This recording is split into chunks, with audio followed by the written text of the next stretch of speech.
오늘 또 예배 자리에 함께 하신 여러분 모두를 환영하고 축복합니다. 또 여러 형편이 있어서 또 가정에서 예배하시는 모든 동굴 예배자들 진심으로 환영하고 또 사랑을 전합니다.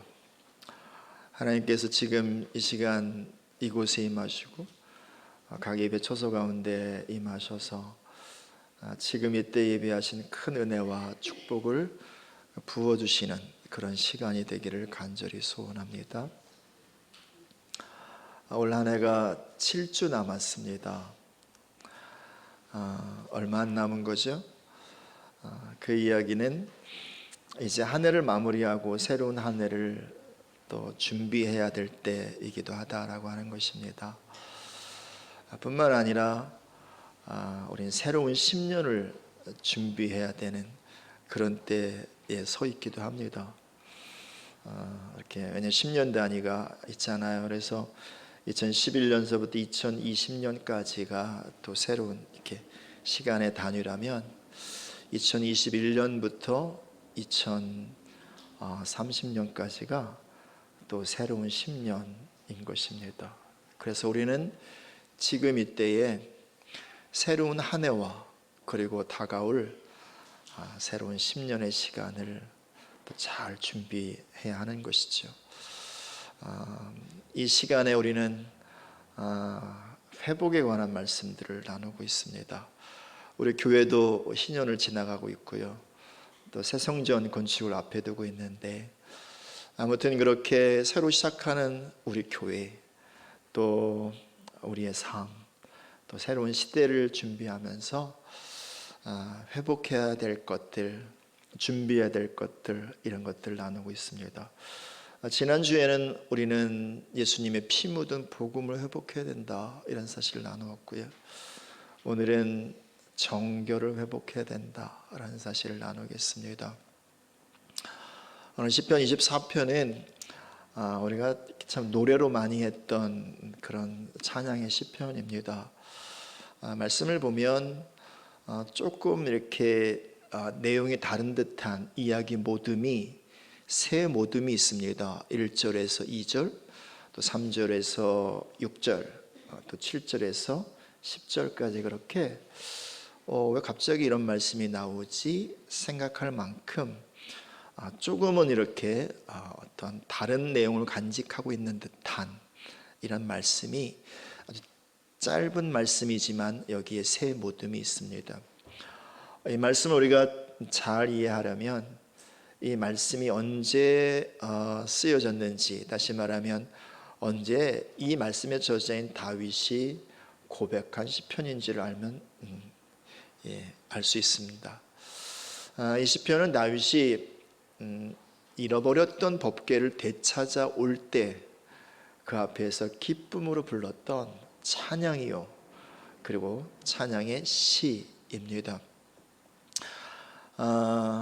다윗은 왕이 되자마자 가장 먼저 하고 싶었던 게 바로 이거였어요. 잃어버렸던 법궤를 찾아오는 거였어요. 왜냐하면 법궤는 단지 어떤 소중한 상자를 넘어서서 그거는 이 모세의 십계명 돌판을 담고 있는 언약궤일 뿐만 아니라 그 뚜껑 그 위는 하나님의 보좌 시은좌가 있기 때문에 그래요. 그러니까 법궤는 곧 하나님의 보좌이고요. 조금 더 나가면 법궤는 곧 하나님일 수 있는 거예요. 그러니까 다윗이 정말 이 일을 가장 먼저 하고 싶었고, 그래서 이제 이 일을 하면서 너무 기쁜 마음에 불렀던 찬송이 오늘 시편 24편이죠. 이스라엘이 이 왕정이 시작되기 전에, 다시 말하면 왕이 다스리는 시대 전에 사사시대가 약 300~400년 있었습니다. 그때는 왕이 따로 없는 시대였고요. 어떤 특별한 상황이 생길 때마다 하나님께서 특별한 사람을 선택하셔서 다스리게 하셨죠. 처음에는 하나님을 나름 잘 섬겼습니다. 네, 사람이 다 그렇잖아요. 시간이 가면서 점점 하나님을 떠나고 언약을 버리고 삽니다. 그것이 점점 이게 그 정도가 심해지고 심해지다 보니 더 이상 하나님이 그들과 함께 할 수 없었죠. 그러니까 하는 일은 잘 안 되고 또 국력은 점점 더 쇠락해 가고, 그래서 블레셋이 쳐들어왔는데 당해낼 힘이 없는 거예요. 그 사람들 생각에는 그래도 법궤는 하나님의 보좌인데 법궤를 가져오면 우리가 이길 수 있지 않을까? 하나님께서 우리를 대신하여 싸우지 않을까? 그래서 법궤를 가지고 왔는데 앞불사 하나님은 이미 그들을 떠나고 계시거든요. 버린 건 아니지만 멀찌감치서 지켜보기로 결정하셨거든요. 그러니까 전쟁에서도 정말 심하게 패하고 법궤까지도 잃어버립니다. 물론 법궤는 하나님의 보좌이기 때문에 스스로의 거룩함과 그 능력으로 다시 이스라엘 땅으로 돌아오긴 해요. 하지만 예루살렘으로 법궤가 돌아오지는 않습니다. 아비나답이라는 사람의 집에 오랜 시간 동안 머물게 되었고요. 이스라엘의 처음 왕 사울은 법궤에 대해서 관심이 없었어. 이 사람은 그냥 자기 왕위를 유지하는 것에만 거의 대부분의 관심이 있었습니다. 그러다가 저러다가 이제 사울 왕이 죽고 다윗이 왕이 됩니다. 다윗은 사울 왕이 정말 관심 두지 않았던 이 일을 가장 먼저 하게 됩니다. 그렇게 할 수 있었던 그의 고백을 먼저 봅시다. 1절, 2절 말씀 같이 읽습니다. 땅과 거기에 충만한 것과 세계와 그 가운데에 사는 자들은 다 여호와의 것이로다. 2절, 여호와께서 그 터를 바다 위에 세우시며 강들 위에 건설하셨도다. 다윗이 이런 고백을 합니다. 이것은 그의 신앙의 고백이기도 한 거예요. 땅과, 이건 지구예요. 거기에 충만한 것은 뭐냐면 지구 위에 가득한 모든 만물, 모든 피조물을 말하는 거예요. 그러니까 지구와 그 땅 표면에 있는 모든 것이 다 하나님의 것입니다. 또 그 다음에 뭐라고 그래요? 세계와 그 가운데 사는 모든 사람이 다 여호와의 것입니다. 이게 바로 다윗의 신앙의 고백이었던 거야. 온 땅, 모든 만물, 온 세상, 거기에 사는 모든 사람이 다 하나님의 것입니다. 하나님께서 주인이십니다. 그 하나님께서 다스리고 통치하십니다. 그 하나님께서 왕이십니다. 이게 바로 다윗의 신앙의 고백이었고, 그 하나님의 곧 나의 주요 나의 왕이십니다. 이 고백을 하는 거죠. 2절에서는 그 근거를 댑니다. 뭐라고 근거를 댑니까? 여호와께서 그 터를 바다 위에 세우셨다. 하나님께서 바다 위에 땅을 창조하시고 또 강물들 위에 세상을 건설하셨다. 그 하나님, 여호와 하나님이 창조의 주님이시기에 모든 피조물, 모든 사람의 주이시다. 이 고백을 하는 거죠. 오래전부터 다윗은 이 신앙의 고백으로 그의 삶을 살아왔고 예배를 해왔습니다. 그리고 남은 평생 동안도 그 고백으로 신앙을 하지요. 그게 바로 시편 23편, 바로 그 앞에 있는 여호와는 나의 목자시니 내가 부족함이 없어요. 여호와는 나의 주인이시요 나의 전부입니다. 그 고백으로 내가 평생을 살았습니다. 그랬더니 내 인생은 부족함이 없었네요. 내 인생이 흐르고 넘치네요. 이 고백이 바로 시편 23편의 고백인 거예요. 사랑하는 여러분, 다윗은 나는 한 번도 왕을 비전하지 않았어요. 나의 비전이 왕이다, 한 번도 그렇게 생각해 본 적이 없거든요. 한 번도 왕이 되기를 꿈꿔보지 않았고, 왕이 되기 위해서 노력하지 않았고, 한 번도 학습을 해본 적이 없어요. 물론 이후에 왕이 된 이후에도 내가 왕임내라고 하는 그런 어떤 자의식을 갖고 살지도 않았어요. 그는 항상 이런 고백을 하며 삽니다. 나는 어미 품에, 젖된 아이가 어미 품에 안겨 있는 것 같이 하나님 품에 안겨 있는 어린아이입니다. 나는 목자가 없으면 생존할 수 없는 어린 양입니다. 나는 아무것도 아닙니다. 나의 주, 나의 왕은 오직 하나님이십니다. 하나님이 아니면 나는 아무것도 아닙니다. 하나님이 없으면 나는 없는 것입니다. 그러나 하나님이 계시면 나는 전부일 수 있습니다. 하나님이시면 나는 충분합니다. 이 고백을 지금까지도 해왔고 여전히 왕이 된 이때도 해온 거예요. 근데 여러분, 왕이 되면 얼마나 할 일이 많습니까? 목사인 저도 결정할 게 굉장히 많고 결정에 대한 부담감이 항상 있습니다. 왜냐하면 비난의 여지가 항상 결정에 있기 때문에 그래요. 실패의 여지도 있고요. 왕이니까 얼마나 많은 부담스러운 결정을 많이 해야 되겠습니까? 얼마나 많은 업무를 또 안았고 얼마나 많은 그 책임감이 그의 어깨에 있었겠습니까? 그냥 왕이 되고 나서 그냥 좋기만 했겠습니까? 매우 부담스럽고, 그죠? 매우 두렵고 매우 염려가 되는 그때에 그가 할 수 있는 최고의 선택은 그의 신앙의 고백처럼 왕이신 하나님을 모셔오는 것이었습니다. 주이신 하나님으로 주 되심의 자리에 서게 하는 것이었습니다. 그래서 법궤를 모셔오는 거예요. 그러면서 그가 얼마나 정성껏 법궤를 모셔왔는지, 법궤를 맨 제사장들이 6걸음을 떼면 거기서 스톱, 제사 지내자.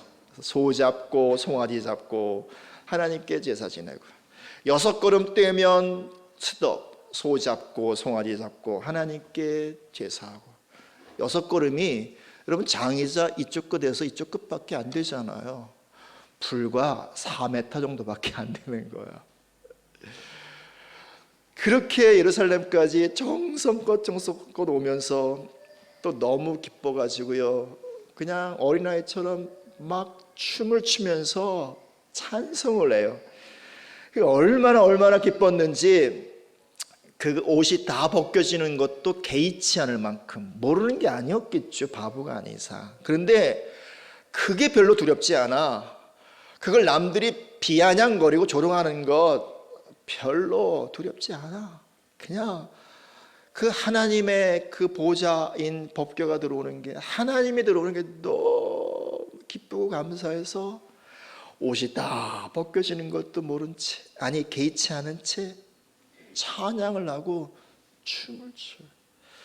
그러면서 선포한 그의 선포를 보십시오. 7절 읽겠습니다. 읽습니다.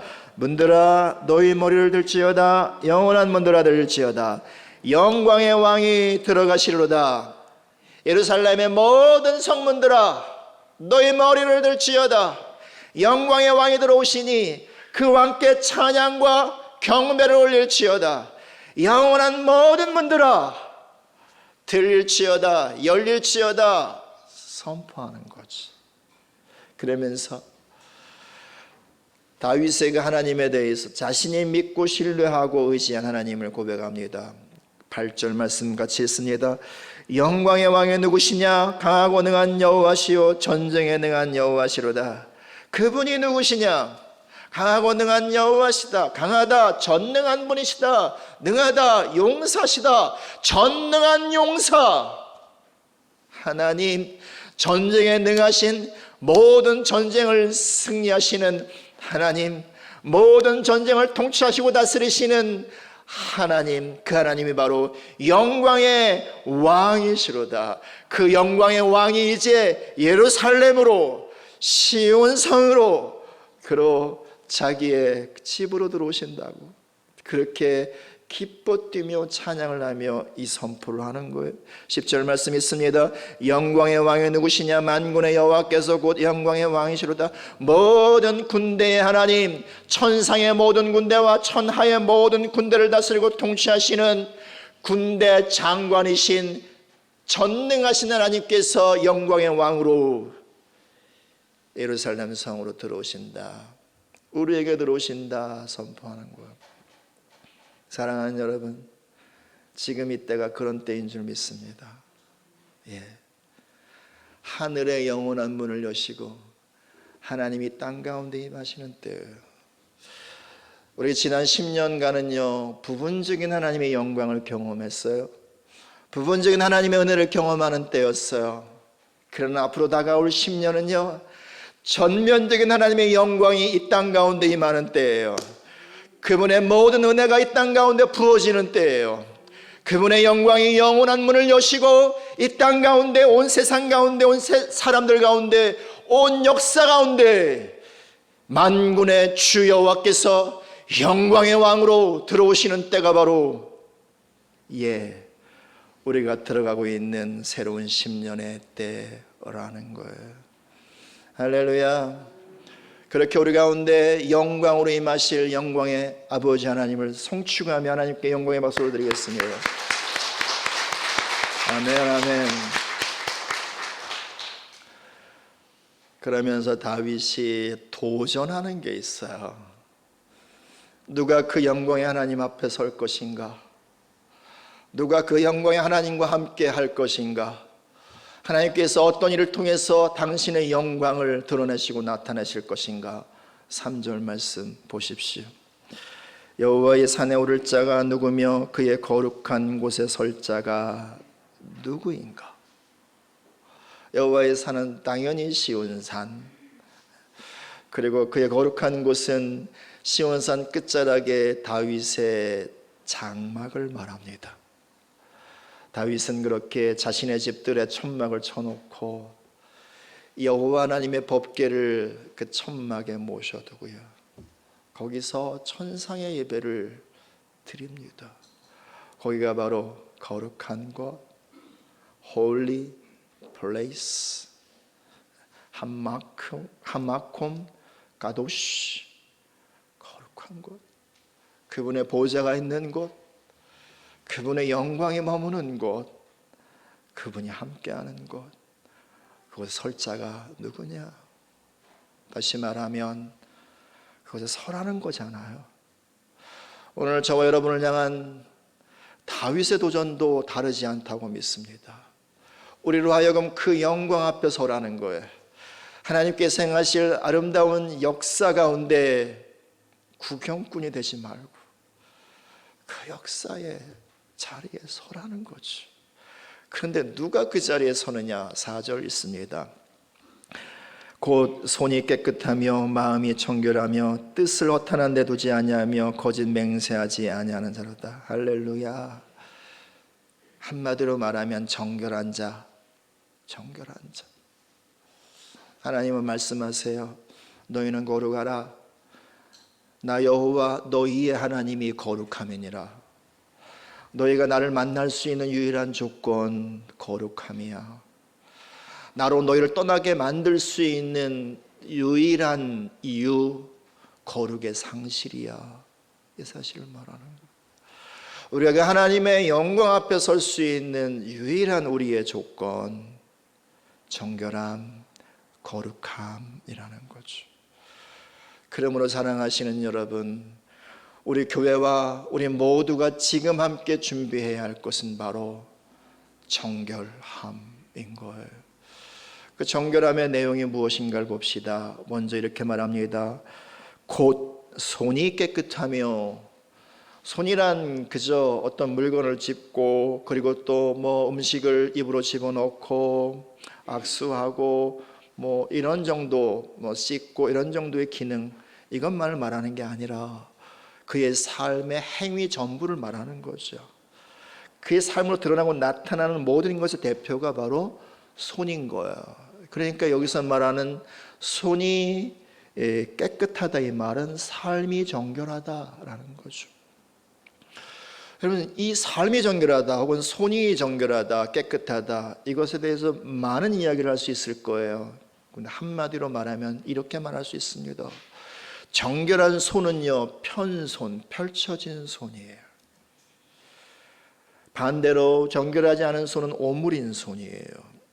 성경적으로 삶이 정결하다는 바로 이것을 의미합니다. 다시 말하면 옆에 가난한 자가 있느냐, 병든 자가 있느냐, 고아가 있느냐, 도움이 필요한 자가 있느냐, 그 내 이웃을 향하여 손을 오므린 것을 성경은 악이라고 이야기해요. 그리고 선은요, 손을 펴는 거예요. 왜냐하면 오므린다는 것은 결국 욕심이거든요. 욕심이거든. 그 욕심으로부터 남의 것을 탈취하는 행위도 나오고, 그죠? 남의 마음을 아프게 하는 많은 것들이 나온단 말입니다. 역으로 손을 편다는 것은 하나님께서 우리 가운데 주신 많은 기회들, 재정과 시간과 또 우리 가운데 있는 예수 그리스도의 생명과 그리고 또 마음에 많은 좋은 성품들, 이것들을 흘려보내주고 나누어 주는 거죠. 이것을 성경은 삶이 정결하다라고 말을 하는 것입니다. 저는 저와 여러분 모두가 진실로 그렇게 오므린 손을 갖고 사는 것이 아니라 절대로 잃어버리지 않으리라, 절대로 빼앗기지 않으리라, 할 수만 있으면 더 가지리라, 이 욕심으로 사는 것이 아니라 이제는 손을 펴시는 은혜가 있기를 축복합니다. 여러분, 나눌 수 없는 사람은 단 한 사람도 없습니다. 1,000원을 구걸하는 노숙자라도 그거 갖고 소주 한 병을 샀을지라도 한 잔을 또 누군가에게 나누어 줄 수 있는 것입니다. 나눌 수 없는 사람은 단 한 사람도 없습니다. 단지 나눌 마음이 없는 거죠. 하나님은 우리 모두에게 다 누구에겐가 무엇인가를 나눌 수 있는 힘을 주셨고, 자원을 주셨고, 시간을 주셨고, 마음을 주셨습니다. 우리 새하늘교회가 서로가 서로에 대해 손을 펴는 은혜가 있기를 축복합니다.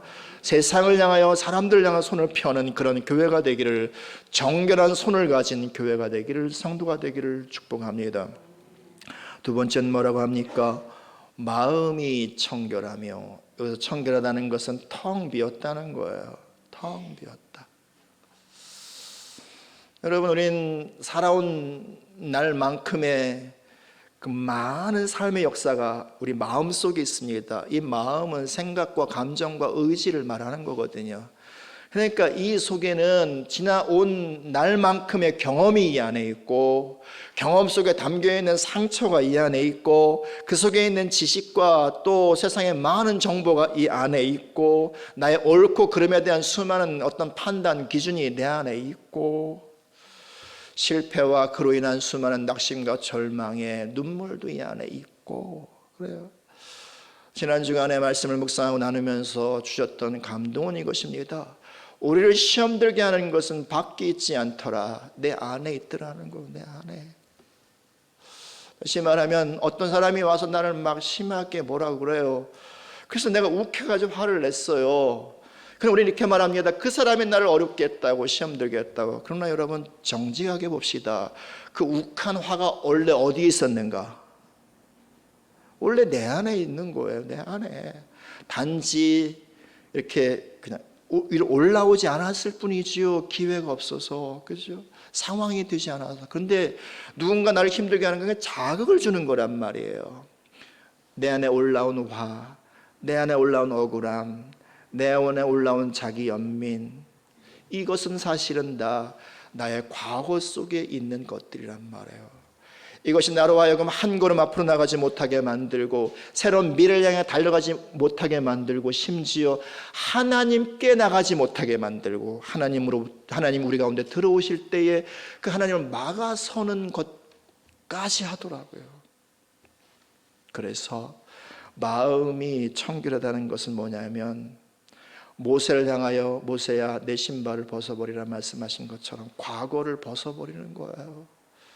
과거의 나와 작별을 하는 거란 말입니다. 그것이 아무리 소중한 것이라 할지라도, 아무리 내가 옳다 생각하는 것이라 할지라도 나의 과거를 보내버려야 되는 거예요. 그리고 내 마음을 텅 비게 만드는 거죠. 사랑하는 여러분, 어떻게 이럴 수 있나요? 무슨 불교에서 말하는 것처럼 명상을 해야 되나요? 어떤 고행을 해야 되나요? 아니요. 그냥 인정하면 되는 거예요. 내 마음에 상처가 디글디글하다고, 내 안에 불법이 가득하다고, 내 안에 정말 나를 힘들게 하고 아프게 하는 것들이 정말 많다고, 주 앞에서 인정하는 거죠.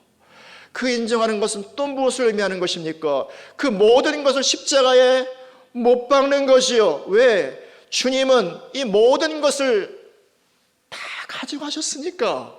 십자가에서요. 나의 죄뿐만 아니라 죄로 인해 기인된 모든 상처와, 그지요? 내 모든 삶의 눈물과 아픔과 고통과 이 모든 것을 주님이 십자가에서 다 가져가셨으니까요. 다 해결하셨으니까요. 그래서 바울의 이런 고백을 하지요. 나는 날마다 죽노라. 어디에서? 십자가에서요. 그래서 내 안에 있는, 내 마음속에 있는 거친 것들, 어두운 것들을 볼 때마다 그것 때문에 이제 더 이상 씨름하고 연민하지 마시고, 그래, 내가 이렇게 아픈 사람이었구나, 내가 힘들었구나, 잠시 나를 좀 위로해 주시고, 이렇게 힘들게 사는 것 참 애썼다, 그리고 그것을 주님께 맡기십시오. 주님 가져가시라고. 이걸로 주님 거라고, 내 거 아니라고. 그때 우린 조금씩 마음의 짐으로부터 자유해지기 시작하고요.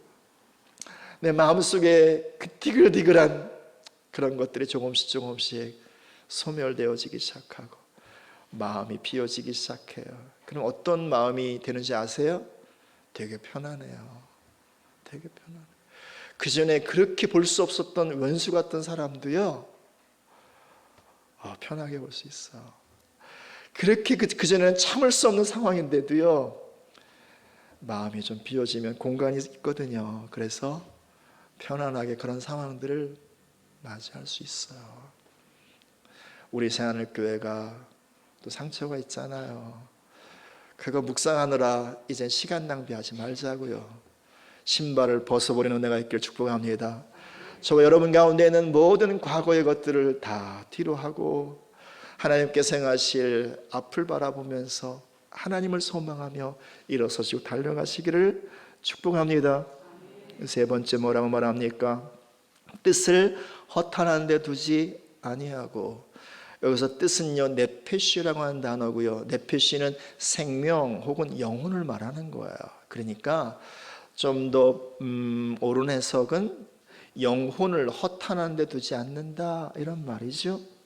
허탄한 것, 공허한 것, 텅 빈 것, 무가치한 것, 무의미한 것, 뭐예요? 우상. 영혼을 우상에게 두지 않는다라고 하는 것. 다른 말로 말하면 주인을 바꾸지 않는 것. 영혼은 존재의 보좌, 존재의 중심이기도 합니다. 그렇죠? 영혼을 허탄한 데 둔다는 것은 나의 주인이 하나님이 아니라 다른 것이라고 그렇게 고백하는 거예요. 그 다른 것 중에 나도 있어요. 내가 내 영혼의 보좌에 앉을 때 사실은 나는 내 영혼을 허탄한 데 두는 것이고요. 그리고 내가 정말 소중히 여기는 것들, 내가 정말 아끼는 것들, 빼앗기기 싫은 것들, 그런 것들 있잖아요. 그것들이 어쩌면 하나님을 대신하는, 하나님의 주인 되심의 자리를 차지하는 것들일 수 있는 거죠.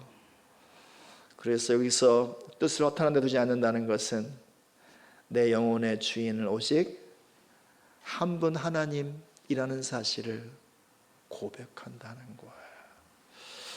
우리 교회가 그런 교회이기를 소원합니다. 뜻을 허탄한 데 두지 않는 교회, 소망을 다른 데 두지 않는 교회, 오직 하나님께만 소망을 두는 그런 교회가 되기를 소망합니다. 저와 여러분 모두가 진실로 영혼의 주인됨을 오직 하나님께만 올려드리는 진정한 고백이 있기를 축복합니다. 네 번째는 뭐라고 그래요? 거짓 맹세하지 아니하고. 이 세 가지는요, 존재에 관한 거예요. 그렇죠? 행위, 마음, 영혼, 존재 전부잖아요. 그렇죠? 그리고 여기서 거짓말, 거짓 맹세, 이건 뭡니까? 그 존재에서 나오는 거예요. 출력되는 거란 말입니다. 그렇죠? 근데 그게 뭐예요? 거짓 맹세를 하지 않는 거래요. 여기서 거짓이라고 하는 단어는 화살로 쏘다, 이런 말이에요. 여러분, 화살을 쏠 때 살리기 위해 쏘는 화살 봤습니까? 예, 재미로 쏘는 화살은 있지만, 그러나 원래 화살은 죽이기 위해 쏘는 거예요. 그죠? 입에서 뭐가 나와요? 화살이 나온단 말이에요. 왜? 이 속에 독이 있으니까. 수많은 가시와 화살들이 있으니까. 그래서 입을 열어서 그렇게 사람들 아프게 하고 힘들게 하고 눈물 나게 하고 그런 거 하지 않는 게 정결함이래요. 입의 정결함. 다른 말로 말하면 뭘까요? 입에서 뭐가 나와야 돼요? 생명이 나와야 되죠. 여기서 살리는 은혜가 나와야죠. 여기서 아름다운 사랑이 배어 나와야죠. 그냥 말만 번드르게 하는 게 아니라 정말 사람들의 영혼을 춤추게 하는 것, 사람들의 삶을 일으켜 세우는 것, 그죠? 이런 말들은 결국 무엇이에요? 예수 그리스도 아닌가요? 그분의 영 아닌가요? 그렇지 않아. 그래서 살리는 것은 영이잖아. 말의 정결함, 입술의 정결함은 결국 그 입에서 정결한 것들이 흘러나와야 되는 거죠.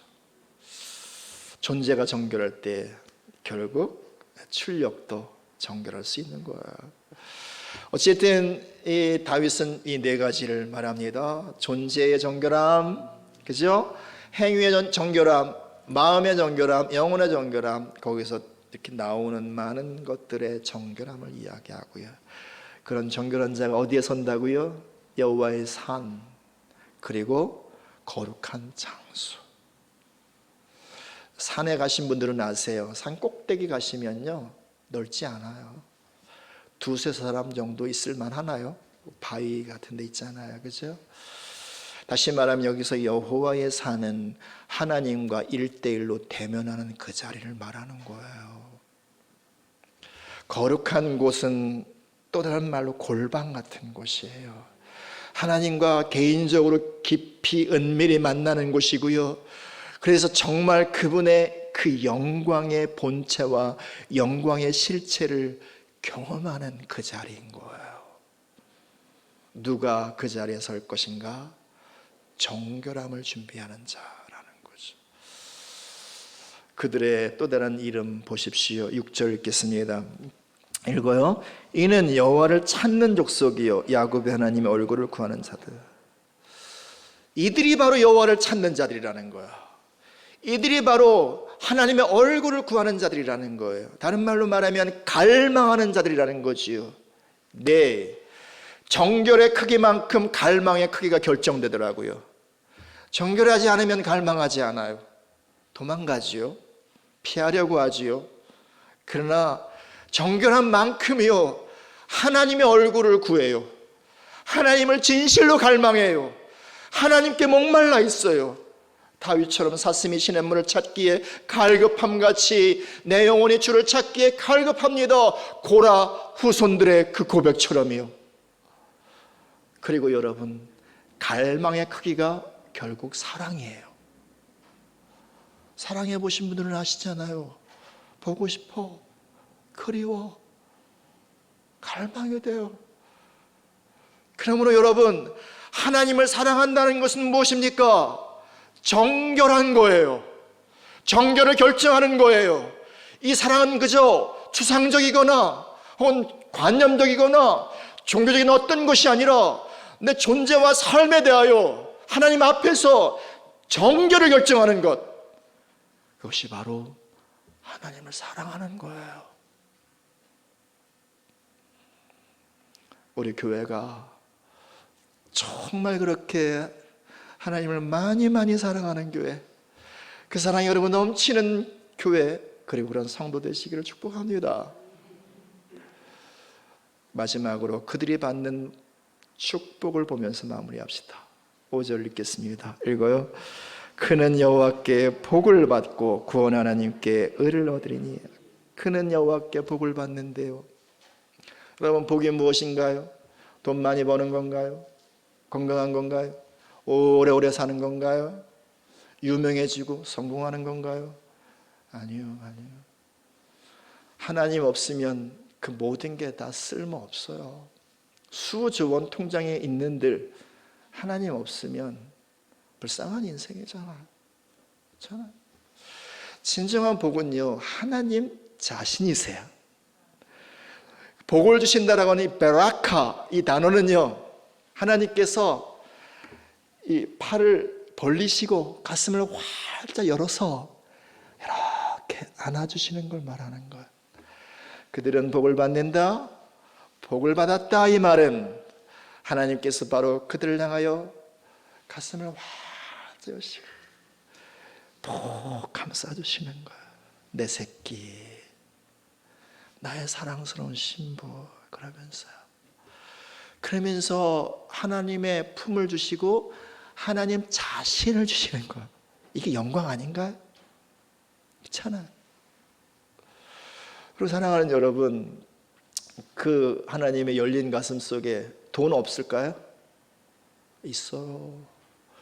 그 속에 우리 육체의 장기 없을까요? 창조주 하나님 품 안에 있어요. 그 속에 우리의 미래의 시간 없을까요? 영원하신 하나님 안에 우리의 미래의 시간도 있어요.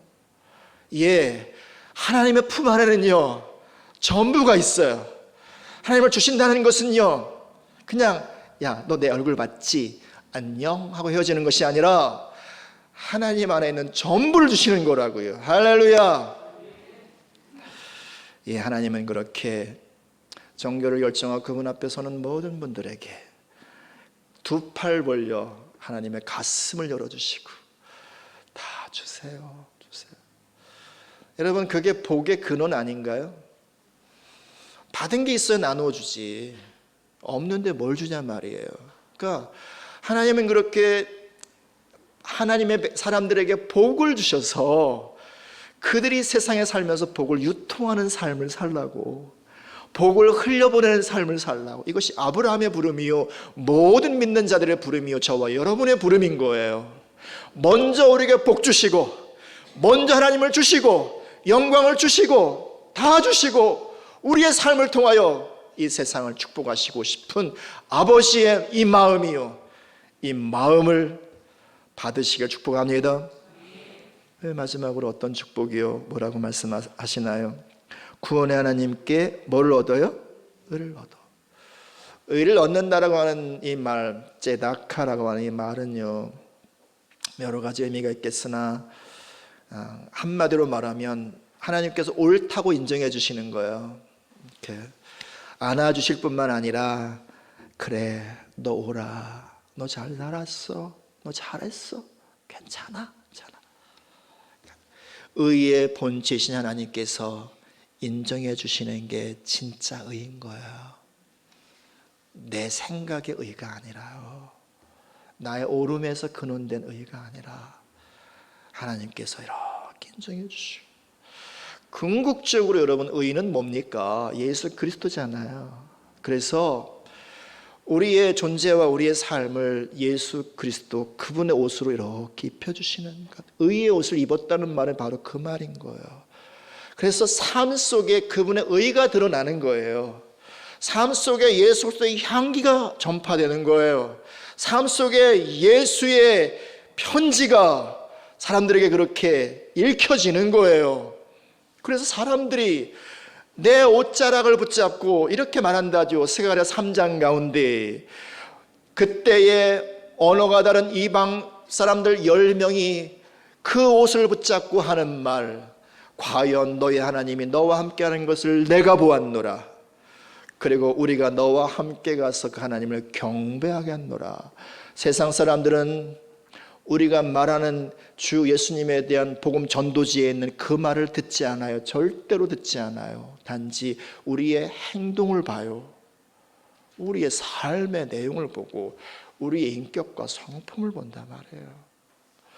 그래서 그들이 우리의 삶 속에 입혀진 예수 그리스도의 그 의의 옷, 그 아름다우신 그분의 모습이요, 그 풍성하시고 부드러우신 하나님 아버지의 성품이요, 이것을 내 주변에 있는 사람들이 보고 경험하고 만지면서, 과연 너의 하나님은 정말 너와 함께 하시고 있구나, 그분은 정말 살아계시구나, 내가 너와 함께 그 하나님을 믿겠노라, 내가 너와 함께 그 하나님을 경배하며 예배하겠노라. 이것이 마지막 때의 추수예요. 대추수. 왜?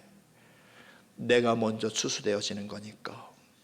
내가 먼저 알곡이 되어지는 거니까. 내가 먼저 주로 채워지는 거니까. 그리고 내가 추수의 일꾼이 되는 거예요. 이 말을 이단이 사용해서 아주 이상한 말처럼 들리시겠지만, 하나님이 마지막 때에 그렇게 주로 채워진 한 사람 한 사람, 의의 옷을 입혀준 그 한 사람 한 사람을 세상 가운데 하나님의 의로 드러내셔서, 하나님의 공의를 선포하는 자로 드러내셔서 그들을 통하여 영혼을 구원하신다니까요. 열방을 구원하신다니까요. 그 한 사람이요, 그 한 사람. 제가 그런 사람이었으면 좋겠습니다. 여러분 모두가 바로 그 한 사람이시기를 축복합니다. 우리 새하늘교회가 마지막 때 그렇게 하나님이 인정하시는 의가 되어서 이때부터 시작하실 마지막 때의 큰 추수, 아버지가 하시는 대추수에 문을 여는 교회, 그리고 새로운 성전이 그때의 영혼들을 담아내는 거룩한 하나님의 집이 되는 그 은혜가 있기를 축복드립니다. 기도하겠습니다.